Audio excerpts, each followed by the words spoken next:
Now, I want to turn back to the Epstein survivors, because President Trump may have been a little bit embarrassed by the release of those tax returns. How much do you think the claims of these survivors are worth?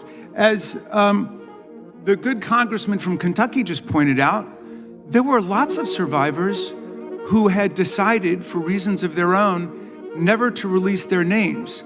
That determination was represented to people in Congress, and we built it into our federal law that their names could not be released, and yet you published their names, their phone numbers, their addresses, personally identifying information. If Donald Trump can get $10 billion theoretically from the Department of Justice, how much should these people get for a far worse violation of their privacy rights and a far greater danger established to them in their lives?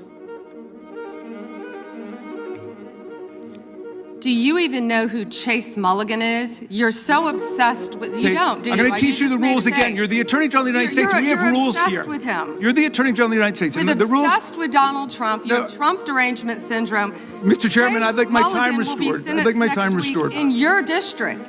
In your district, and you don't even know about it, about keeping children safe from online predators. Time belongs to the gentleman from Maryland. The gentleman can proceed. Yeah, and I want the whole country to look at this, because this is the Attorney General of the United States, whose job is law enforcement. We've never had a witness who has misunderstood our rules and been unable to conform his or her conduct to our rules before.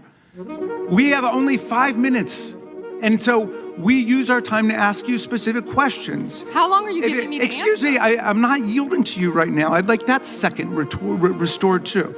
So, Ms. Bondi, the way it works is we ask you a question and you answer it, and if you go off on a wild goose chase, another tangent, you start reading statistics, or you start talking about stuff going on in our district, and by the way, I invite you to my district. Come to my district, but that's not what we're here to do today, okay? So, and you do that, then we're allowed to say we reclaim our time. At that point, you have to be quiet. You have no choice. You have to be quiet. So I hope you understand the rule at this point. Now, here's what I want to ask you. You're in law enforcement. We've seen all kinds of evidence of crimes. And when we go over to the Department of Justice for the 4 computers for every member of Congress, we see more evidence of crimes.